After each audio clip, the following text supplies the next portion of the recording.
Well, good afternoon.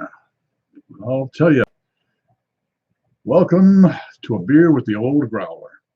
I'm the Old Growler, Pete LaFrance. Glad to have you with me today. Okay, it is the 64th day of being sheltered in place here in Brooklyn, New York. So this is number 42 of the Old Growler. And I'm glad to be with you on today, the 19th of May, 2020. This is a Tuesday, the 19th of May, 2020. And the reason that there's a reason that the Old Growler is here, and instead of the usual programming, and that is you can find that I explain it all on the front page of this channel. Right there in the trailer. Just punch on the little button there and you can watch it. And that's what it is. Okay. Well, it is 5 o'clock or 4:59, 4:57, 5 o'clock. I say it's 5 o'clock. And so it's time for a beer after long, hard days of working at home. And believe me, I have not been binge watching on YouTube. No, I have not. I've been working rather diligently on a couple of projects. One that you already know about, my life as a professional barfly. But enough of that. It is time to crack open a growler. I've got myself a growler here. It does come from Tributary up in Kittery, Maine, but this is not full of good old Tom Mott's beers. No, this is a growler that I have acquired over at the Henry Street Ale House, where they pour them for us thirsty little passerbys. And I believe this is a Brooklyn Brown Ale today. So, or maybe it's a Brooklyn Lager. Brooklyn Lager, I think. I'll have to check the receipt. But in any event, it is time for beer. And no, I'm not going to sling it over my shoulder and pour it like a pirate. I'm going to take my time, though. It's trouble with pouring beer out of a growler into a glass that is not being held properly.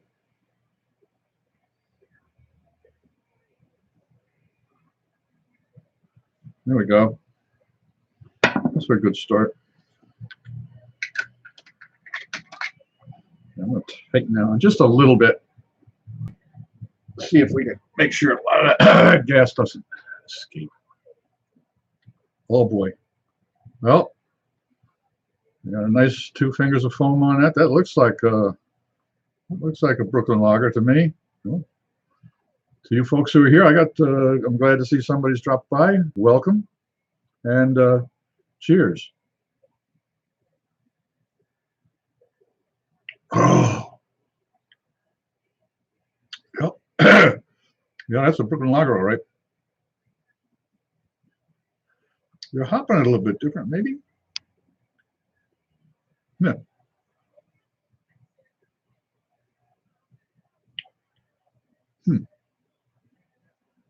Maybe I haven't tried a Brooklyn Lager in a long time. That could be it. Something about the taste, but we'll get to tasting later on. In fact, there's going to be 2 tasting. Tasting is going to be a theme today, because as those of you who have met the Old Growler before know that we do have a beer tasting here every day. A new beer or something that is in the theme. This week we are doing Brooklyn beers from the different breweries here in Brooklyn, New York. And today it's going to be, we got a single cut, and they call this their, surprisingly enough, it's called their green watering can beer. And you have to look for it, but it actually does say green plastic watering can, DDH, double dry hopped, IIPA, Imperial India Pale Ale. We'll get to that later. We'll get to that later, that's for sure. And what we are, the Old Growler's routine right now is that we do have a beer tasting to start things off. First of all, a little introduction, and I want to make sure that everybody is healthy, and if not wealthy and wise, but certainly healthy. And that's why we get together once a day, or yeah, once a day to try out a beer. Oh, there we go. That was good. And so anyways, the Old Growler originally was, we would do our beer tastings over at the Henry Street Ale House, and we would get together on Thursdays. It'd be at least the two of us, and probably more, most likely more. In fact, you can see how many people did show up if you just go over to the playlist that says Henry Street Ale House Tastings. And that way you can see what we would do would be called meeting expectations. And we would pick up a can or a bottle. Let's see here. I got something over here. Here we go. This is colorful. Pick up a can or a bottle of beer. Sometimes a bottle of one of the spirits would drop by, because we're all friends in fermentation. And what we do is, it was called meeting expectations, and the object was to scope out the label on the can or the bottle, see what it looked like, read all the information on it, so that you can figure out exactly what's in this beer, what they're trying to sell you, because they're not only trying to sell you the beer, but there's also an atmosphere that goes with it, an aura, a kind of a lifestyle. And so we decipher that. So we say, well, all right, what are we going to expect? And Jerry, bartender, pours it out, we sample it up, and we see if it meets expectations. And if it did meet expectations, it got a thumbs up, and if it didn't meet expectations, it got a thumbs down. Now that we've moved into this venue, and I don't have my two friends to help me out, I'm going to have to make it just a little bit more particular. And so we've decided that what the rating is going to be is, if it is okay, you know, it meets expectations, it gets a 2.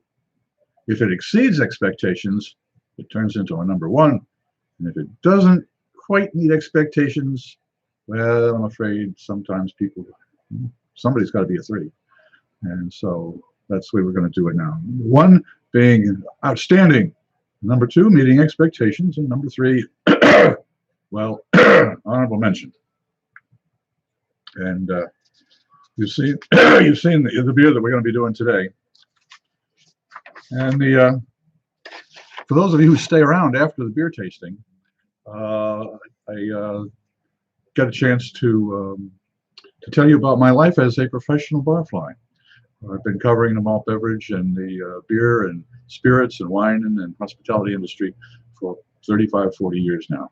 And we got a few stories about that, a few war stories. And so today we're going to be talking about, or I'm going to be talking about tastings.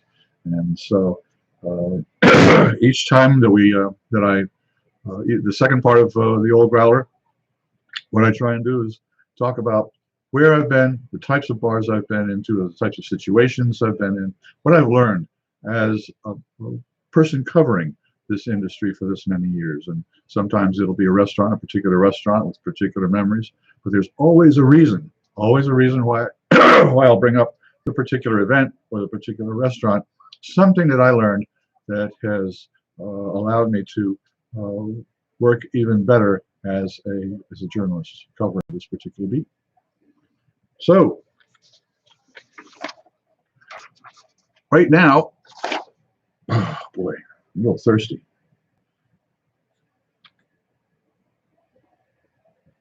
Oh,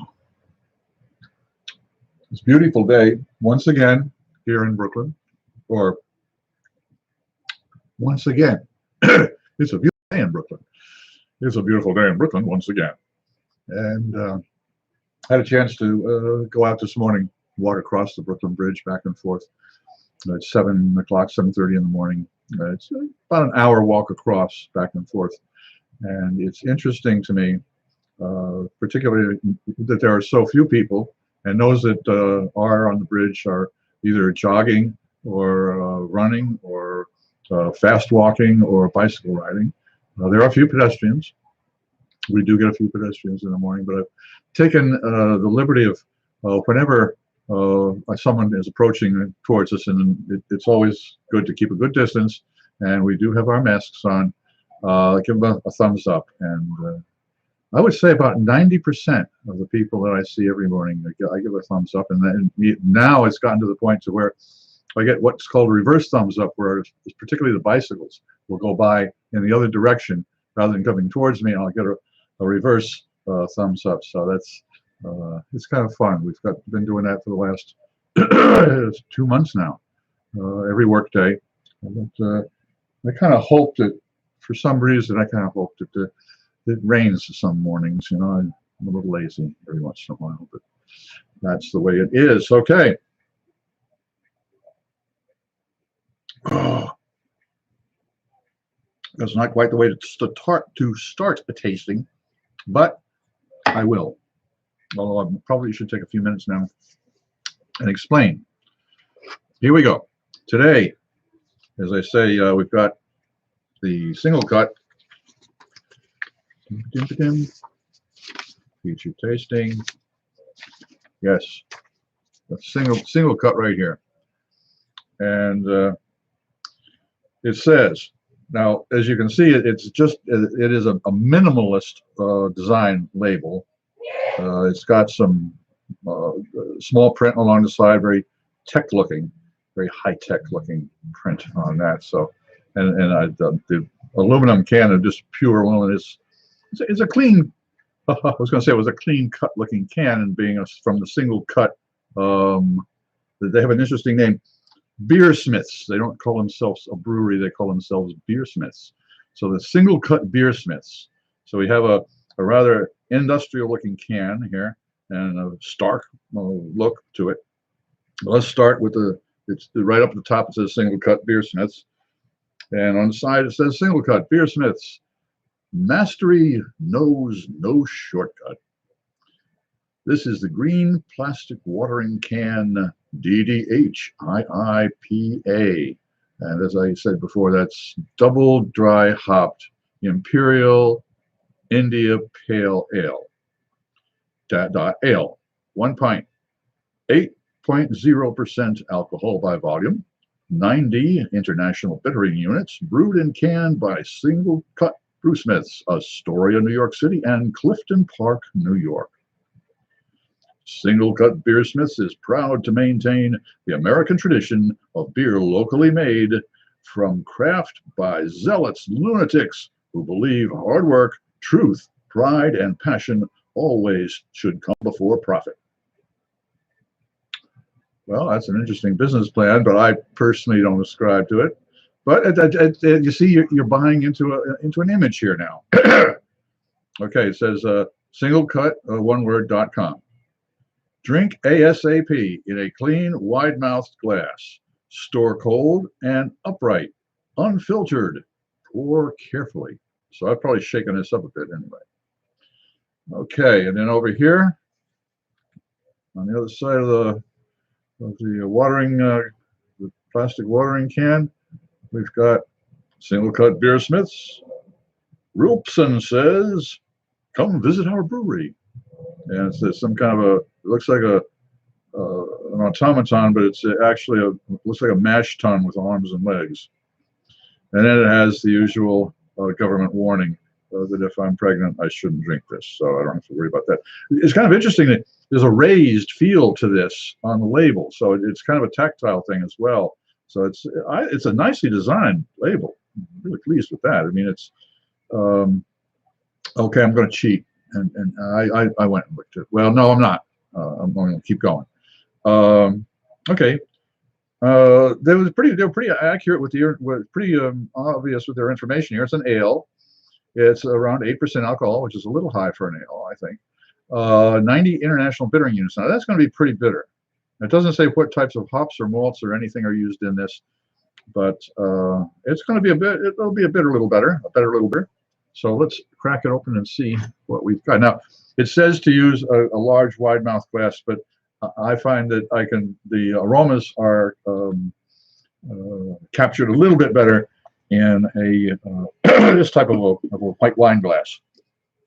Let's crack it open and see if the plastic green plastic watering can meet expectations. Now, what am I expecting? I'm expecting a bitter beer. I'm not too sure. what kind of hop. I mean, whether it was going to be grapefruit or whether it's going to be lemony or citrusy or blackberry or maybe peppery. I'm not too sure about that, so I don't know what to look forward to. I do know that it's going to be hoppy, though, and probably hazy. Pardon me. Probably hazy. Oh, yeah, it's one of those hazy, lazy beers of summer. Okay. Okay. It meets expectations certainly as far as the looks to it. It's got that nice cloudy little look there. It's high in alcohol, around 8%, but it's holding a nice head. So that shows that there's a lot of malt in there. And it's very effervescent. You can see a little bit of the effervescence, but let's give it a shot.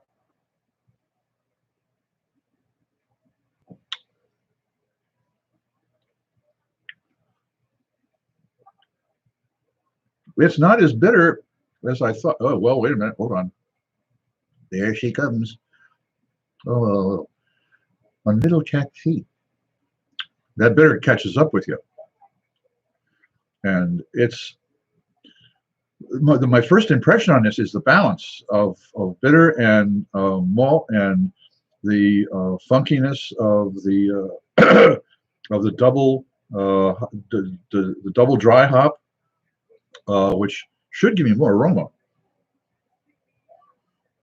There is some aroma there, but I was expecting a little bit more aromatic on this, because ales have a tendency to throw off a lot more aromatics, mainly because they're brewed or they're fermented at a much higher temperature than ales. And so, as most of us, after we have a whole lot to eat and out there in hot weather, we kind of sweat and fart, and that's what makes the carbonation and the flavors, especially the aromatics of an ale.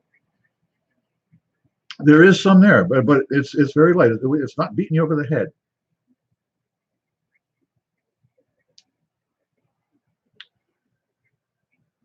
It is a nicely balanced beer, and very pleasant.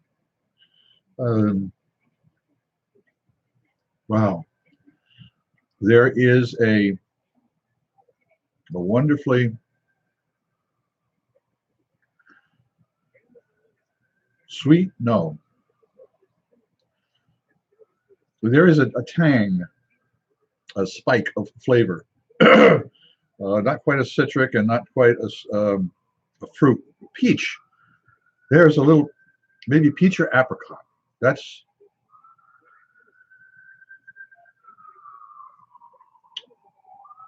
yeah. In short, it's a real tasty beer. If you want to sit and think about all the different flavors, it's a real challenge, and it's a lot of fun to do. If you're looking for a refreshing beer, cold right out of the can, it's also there. So does it meet expectations? Yes, it meets expectations. Does it exceed expectations? Yes, it does, because the balance is certainly more than I thought it was going to be. I thought it was going to be a real kick in the knees bitterness, but it's not. And I really this one's a keeper. So it is. Is it a number 3? No. Is it a number 2? No. Is it a number 1? Yes, it is. It exceeds. So single cut green, plastic green watering can exceeds expectations. It's always nice when something like that happens, I tell you. Well, I did a little cheat beforehand. A little, and the information is in the information box below as well. But there is a quote from the brewery. They talk a little bit about it. They say that it has stone fruit, sweet citrus, and melon. Well, I got more of maybe an apricot rather than a melon, but there's word definitions. And the kids at Beer Advocate, they say that it pours an opaque pineapple orange juice color with a fizzy head that dissipates rapidly. Smells of guava, peach, fresh hay, and cantaloupe. Tastes like a tropical fruit smoothie with almost the same consistency. Not quite, but this sucker is a vicious for any IPA. I wish it were a tad bit thinner. Feels too thick, but not offensive. Boy, this guy really goes at it. But overall, an outstanding NEIPA, NEIPA, New England IPA, or Northeast IPA, India Pale Ale. After it warms up a bit, it becomes markedly thinner. Oh, okay. Now, here's the good part that I thought was most interesting. I mean, the observations are nice and everything, but the beer's name is a line from the Radiohead song, Fake Plastic Trees. A green plastic watering can for a fake Chinese rubber plant in a fake plastic earth that she bought from a rubber man in a town full of rubber plants to get rid of itself. So that is the story of why it is called, where the name, the fake plastic, the green plastic watering can comes from. So I had to look that up. It's a little bit more hip than I am, but I want to. Thank you for the thumbs up, whoever is here. I see we've got a couple of visitors. It's always glad to, the Old Growler is glad to have a couple of folks up. Now you see, I can see there that the numbers of people on here, and I do appreciate that I'm not drinking alone.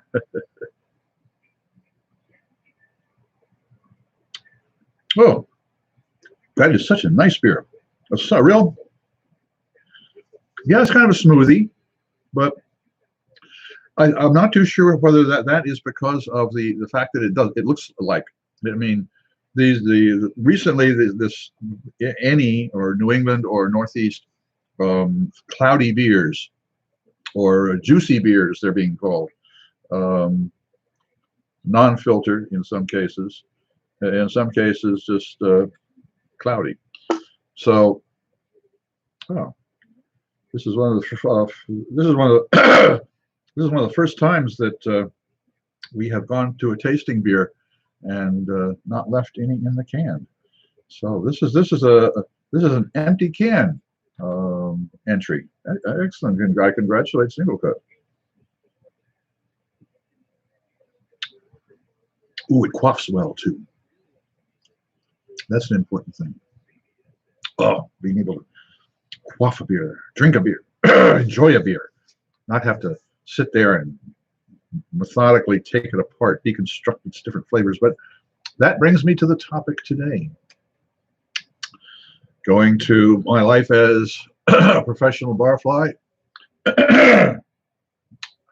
one of the essentials to being a professional barfly is tasting beer. Now, there's a difference between tasting beer and drinking beer.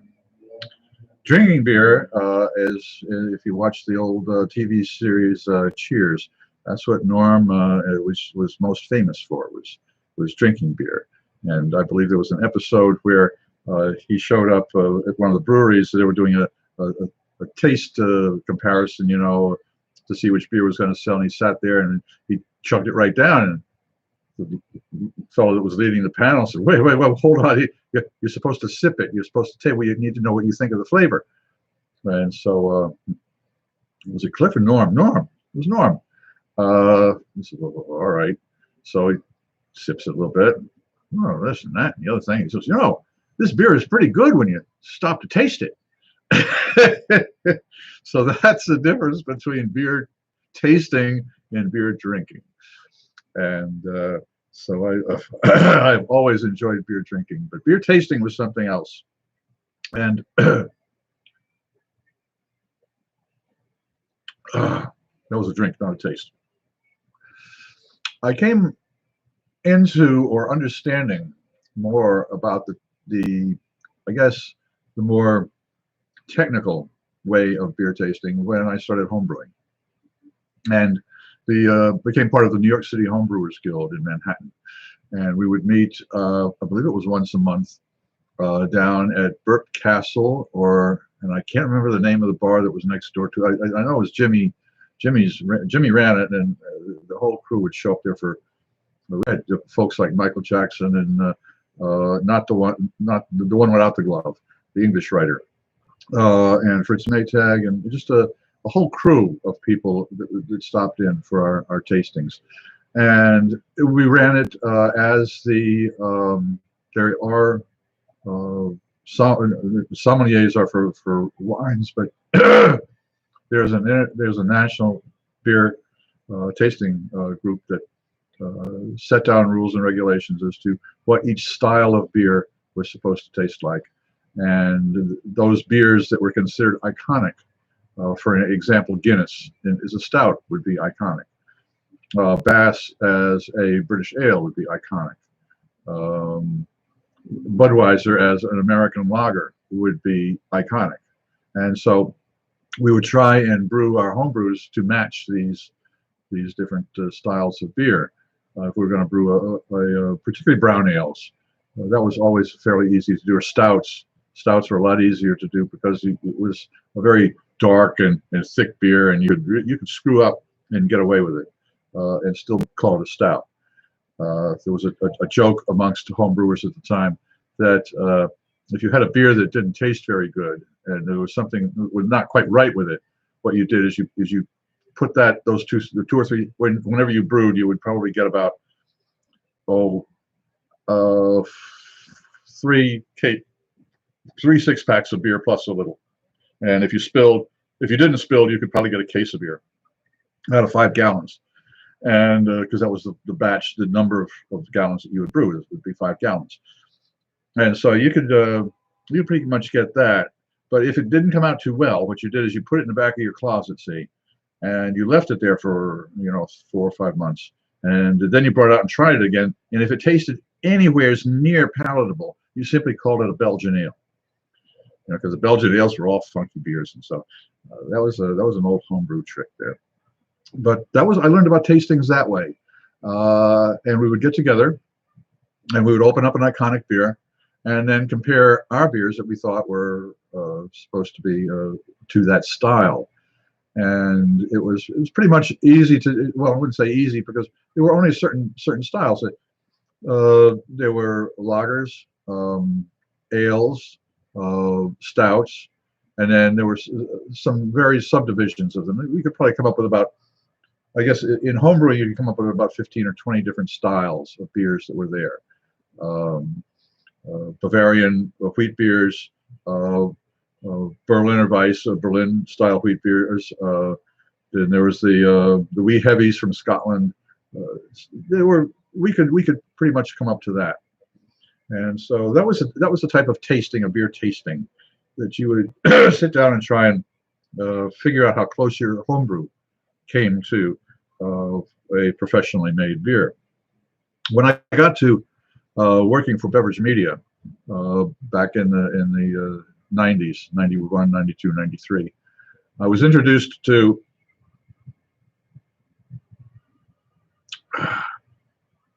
the beer tastings that are put together by particular beer companies. In short, presentations. They weren't tastings, they were presentations. And presentations were interesting because the way they're set up, the way you can set them up, you can set it up to make your beer look really good, particularly if it's compared to beers of the same style. And I remember there was a Japanese brewery, which I won't name, but they came in and did a tasting against other Japanese lagers. It was lager beer. And I'm not too sure the name of the restaurant that it was at, or the bar that it was at, but I do remember that Harriet Lembeck, the writer for the New York Times, the wine writer, showed up. And she was sitting next to me. And so there were 4 beers to taste. And they were unmarked, of course, and you're supposed to pick out they were sneaky because if you put 3 or 4 beers together of the same type, and all you have to do is have 2 that are really unusually different, enough to notice. Those 2 get knocked off to the side as not being in there. Then you've got the 2 that are left, and one of them is yours, see? And so what you want to do is you want to make sure that one has that the other one has an effect to it, a taste to it that is simply not appealing as what yours is or supposed to be. Most of the time, it had to do with less hops because American tastes don't go to hops, especially in lagers. And in lagers, there really shouldn't be that many hops, but that is as it may be. But as we sat there for this tasting, and they had it set up beautifully. I mean, this particular Japanese beer did win the tasting, and which with a bunch of press people there, to win a tasting is as long as you feed us, we'll tell you anything pretty much you want to know until we get back to the office and write up the report. But Harry was sitting next to me, and she insisted on tasting with these beers with a spit bucket. Now, in wine, that's important. I understand that. But in beer, what you do,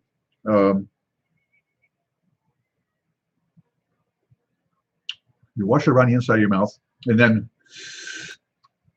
technically it's called aspirating. And you aspirate in, and that allows the flavors and particularly the aromas to resonate, because you do pick up aromas when you breathe in. A great example of this is sometime take a shot, a sip of beer, and swallow it quickly. You just keep your mouth shut and just wait, and then open your mouth, and you probably didn't taste much because you need those aromatics to resonate. And I just couldn't. We tried. We couldn't convince that woman to not spit. So she's probably the only person I've ever seen at a beer tasting who used the spit bucket. But you also learn very quickly the techniques that breweries will use in introducing beers and getting people to say that that beer is a particularly, and I use the word in quotes, interesting beer. But in any event, there are other examples of beer tastings that take place, and those would be similar to the festivals, Beer Fest, Beer Week, New York. I know up in Vermont, they have a wonderful beer festival on Lake Champlain in Burlington once a year in the summertime. And Harpoon throws a really nice little festival up in Vermont, and also Two Roads. They put together a nice little tasting festival there. These are the one in Vermont and Burlington is the Vermont State Brewers Association, and so you do have all of the breweries show up, and it's a very convivial type of thing. But that is again more of a beer drinking experience or a beer introduction experience, to where the brewers can introduce new beers. Most of the people that go to these already know many of the beers and brews, but to be able to show off a particular beer, this is what that type of a thing is for. It's not particularly looking for specific flavors and specific matchings and pairings and getting technical about it. It's an enjoyable and a convivial and a very social thing, and it's something that I look forward to eventually. I hope, I'm sure that in the next couple of summers we'll go back to those festivals and have a great time. But it is a beer tasting, and if the festival is well run, there's not overindulgence, and the samples are you get a chance to talk to the people that make the beers, and so that's another type of beer tasting. And then finally, there's the grandfather of all, and that is the Great British Beer Festival, and that started out with the CAMRA Society, the Campaign for Real Ale, over in Great Britain in the 60s. But here in the United States, we have a cousin that operates, and it's called the Great American Beer Festival in Denver, Colorado each year. And that has been held for, I guess, it's been going on since I was living in Manhattan, so over 35 years each year. I went there a couple of years, and it was a lot of fun. Just after Cooking and Eating with Beer was published, so it had to have been 98. I went, yes, and it is an immense festival. I mean, it takes the size of the Javits Center, easy, but this is in Colorado, And Denver's a really neat little town. And if you went, as I went, as a member of the press, you did get some certain perks. That was you could get to talk to the brewers directly. But the amazing thing to me was that at that time, in 88, yeah, 97, 98, in 98, yeah. There were, I would say, maybe 100 and something styles of beer that the brewers could enter their beers in.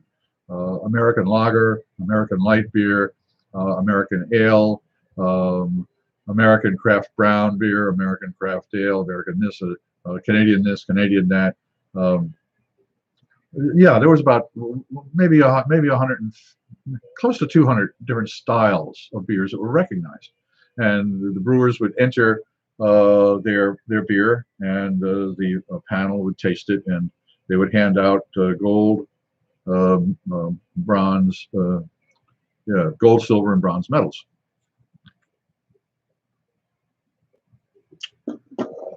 Well, this last year, and these guys, they are the tasters are brewers and journalists who are recognized as competent in understanding what the style are, and it is always interesting to see the reactions to the awards, particularly since at the end of when the beer, not the Beer Institute, it's the Brewers Association. When the Brewers Association puts out the final listing, down at the bottom, at the very bottom, lower than anything else at the very bottom, so far down at the little very bottom that you might not notice it, in small print, but not too small that you can't read it, it says something along the lines that these awards were handed out and are not meant to be anything other than the peer ratings of the people who have judged it. And so it's kind of interesting to, I wouldn't say that they kind of back away there, but they say, hey, take these with a grain of salt. But it is amazing as to how seriously the small breweries and the large breweries take these awards. And it was also amazing to me that over the last few years, the styles have grown tremendously. I think there's something like 300 styles now of beer. Now, how did these styles all of a sudden come about? Well, I know the New England ales, these little devils, they develop. I'm not arguing that, but when it comes to beer tasting, and when it comes to professional beer tasting, it seems to me that the growth in the numbers of styles might have to do with the growth, the ability to grow numbers of entries, and of course the expense of entering a beer.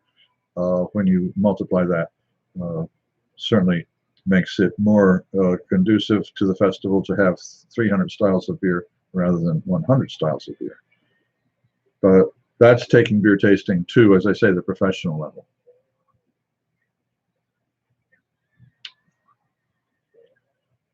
A comment by our little friend online about this thinning out. It does thin out a little bit as it warms up. So it is. It's a nice little beer. It's a nice little beer, but I would like to. I should have drank it a little quicker. Okay. Well, I want to thank you folks for lasting this long. I see I've got full. Oh, there you go, Mayor. Greetings. How was it up to see the folks? I hope that was good. We had a pretty good tasting. The beer, the single cut was really nice, and the folks have got to listen about beer tastings. Well, anyways, tomorrow we have from KCBC, which is Kings County Brewers Collective, over in Kings County. Well, that's our county. That's Brooklyn. It is an El Tren Mexican style lager. So we're going to have a light lager tomorrow. So everybody who is here, tune in tomorrow for KCBC's El Tren Mexican style lager. And it's got some folks sitting on the subway train. So we're going to have a little bit of fun tomorrow. That's for sure. Okay. Well, let's see. Yeah, it's rolling on around to about that time. For those of you who have lasted this long, I do thank you very much for being here. And for those of you who just dropped in and managed to catch the tail end of this, all you have to do is subscribe, and you won't miss any of the episodes. And if you ring the alert bell down there, you'll be able to find out when all of these go online. As we're doing them now, I'm going to be live for at least the next week, and then after that, we'll probably drop a few days off as far as the schedule goes, but we will be doing a live feed, and then later on editing it out to the two different parts, the tasting part and then the My Life as a Barfly part, so that when it comes to posting it on the net, on YouTube, there will be the live cut, and then there will be the two sections. So I want to thank you very much for showing up today. It has been a wee slice of paradise. Thanks for the thumbs up there, and I do hope everybody stays safe and sane, and I look forward to seeing you again here tomorrow. And I'm hoping all of your beers will meet expectations.